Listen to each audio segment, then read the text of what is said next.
The story begins with Milo standing on a New Jersey street, watching a girl walk into a flower shop. He's deeply observing everything around him, calculating every detail in his mind and on his fingers. He sees a street artist sitting in front of him. The light has just turned green. A passenger bus is approaching, and a boy is speeding toward him on his bicycle. There are some potholes on the road, and Milo crosses the road. He places his paintball pen on a mailbox and walks away. Just then, a taxi passes by. Its tire falls into a pothole, splashing water onto the pen. The pen falls to the ground. The artist, who is sitting nearby, goes to pick it up. While he's picking it up, a cyclist collides with him, causing him to first hit a mailbox and then land on a basket of fruit. There's chaos. A passenger bus is coming from the front. Its driver is also focused on the chaos, so he doesn't see the light that has just turned red. The girl Milo had been eyeing had gone to the flower shop. As she crosses the road, the passenger bus driver hits her with his bus, killing her. Milo escapes. Milo's calculations were so accurate that exactly what he had imagined happened. He was calculating all these calculations. On the other side, we see an FBI agent named Olivia, an expert in paranormal phenomena. She suffered a head injury, which is why she's returned to her office after a long time. Her supervisor welcomes her. The chief here is talking to his lab assistant. The lab assistant says that this isn't the real Olivia. The chief says that it's real. This girl's name is Fox Livia. She's not from our universe, but from a parallel universe. I've given her a drug that's made her believe her name is Olivia. Until our mission is accomplished, that is, until we discover how they travel from one universe to another, we'll have to convince her that she's Olivia.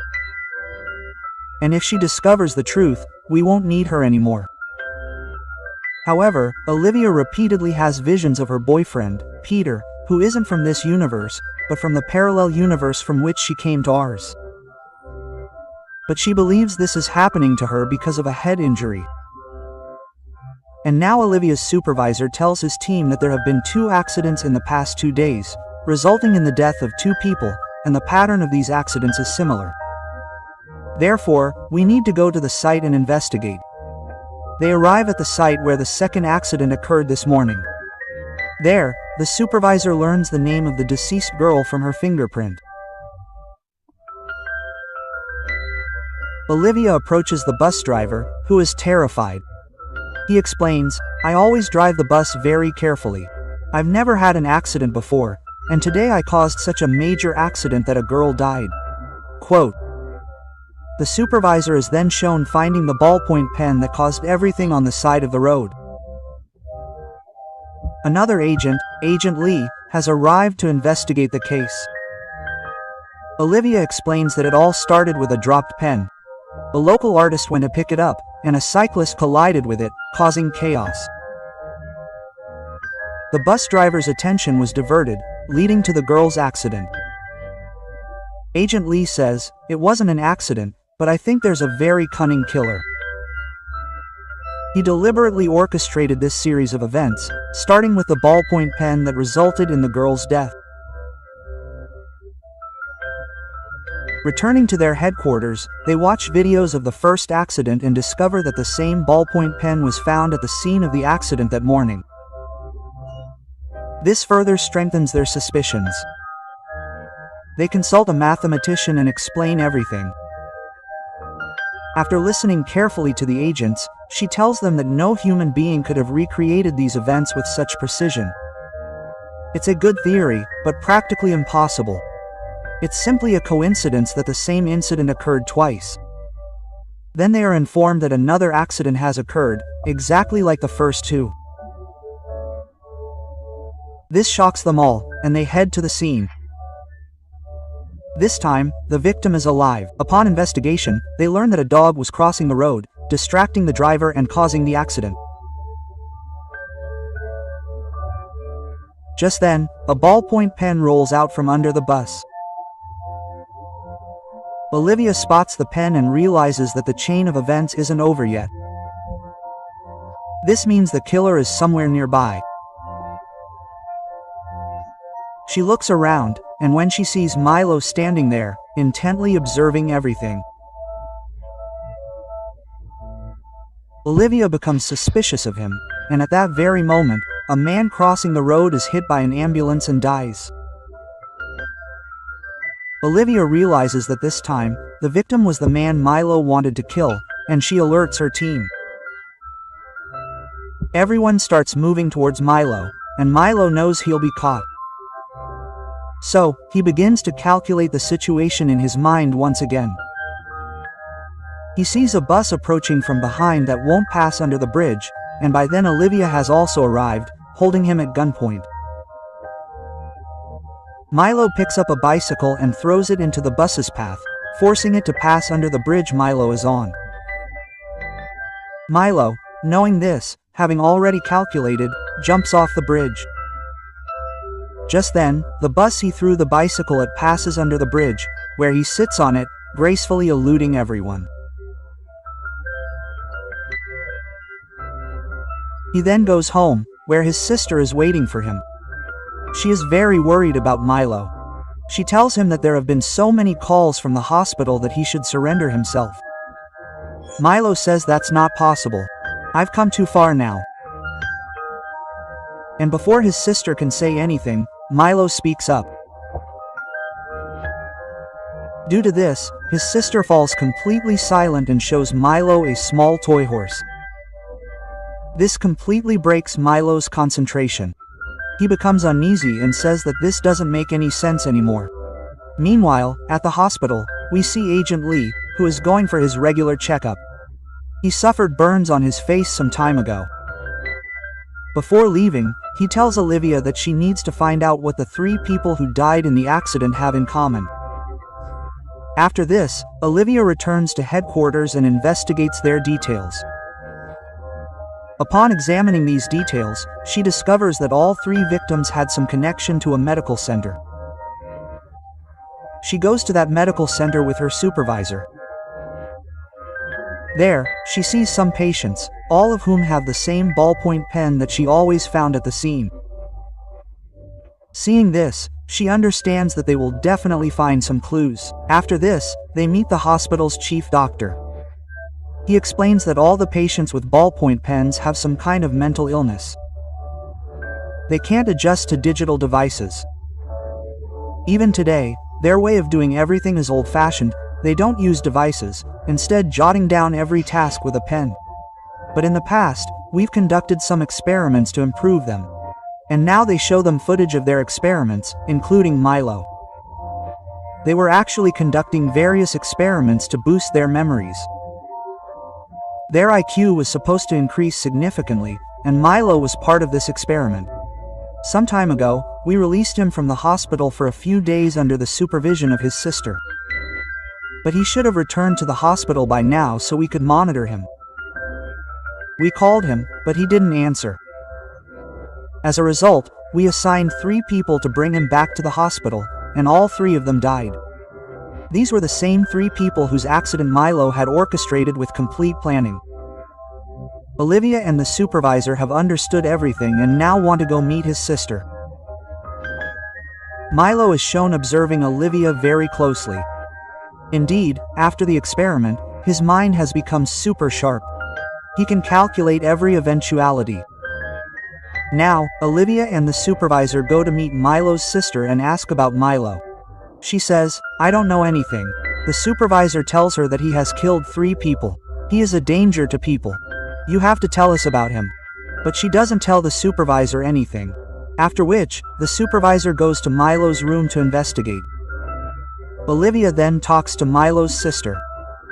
She quickly puts her at ease and tells her that she also had a sister, but she is no longer in this world.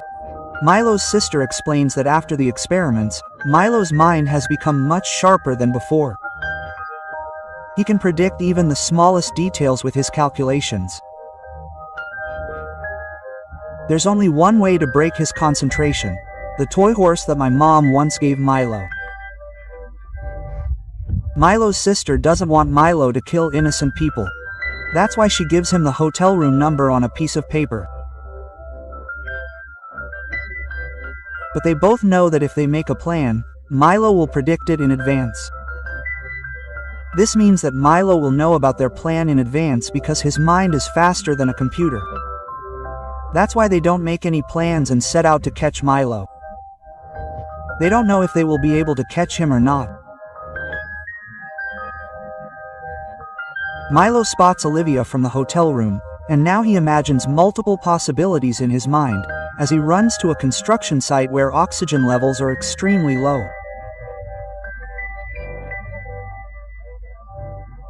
As Olivia chases him, she will be crushed under the cement bricks that are constantly being unloaded. Before Olivia and the supervisor can reach the hotel room, Milo makes it down first. This is actually a trap, and when he starts running, Olivia chases him. As per his plan, Milo reaches the same construction site, where there is an oxygen mask sign, meaning that one cannot enter without one. However, Olivia ignores the sign and continues to chase him, and this is where Milo's calculations go wrong. According to her calculations, Olivia should have picked up the oxygen pump, which Milo already had. But she didn't. This saves her from being crushed under the cement bricks, and she now grabs Milo. Milo is perplexed, wondering how his calculations went wrong. This is actually the first time his calculations have gone wrong. The oxygen level here is very low, causing her to faint. But before Milo can escape, the supervisor arrives, holds Milo at gunpoint, and gives Olivia an oxygen pump, saving her life. After a while, when Olivia regains consciousness, her supervisor approaches her and asks, "Why didn't you stop when you saw the oxygen sign?" She replies, "I didn't recognize the sign." The reason for this is that Olivia isn't from this universe, but from another, which she herself doesn't know because the FBI chief's medication has caused her to forget her past memories. We then see Milo in the hospital. His mind has become highly advanced. He's interacting with a supercomputer. Olivia brings Milo's sister in and explains, "I discussed this with the doctor. He told me that the IQ boosting experiments conducted on Milo's brain had a lasting impact on him. He didn't return to the hospital on time. Because of this, it's now impossible to reverse it. This means that his mind can no longer be restored to its previous state. His mind has become extremely sharp. He can see future events. Furthermore, his mind is so sharp and advanced that he can't communicate with normal people. He can only interact with the supercomputer, which can understand his thoughts." Quote, Milo's sister is deeply saddened by this. She then goes to Milo's room and places the same horse toy that his mother once gave him, which used to break his thoughts and concentration. But this time, Milo was not affected by the sight of the horse.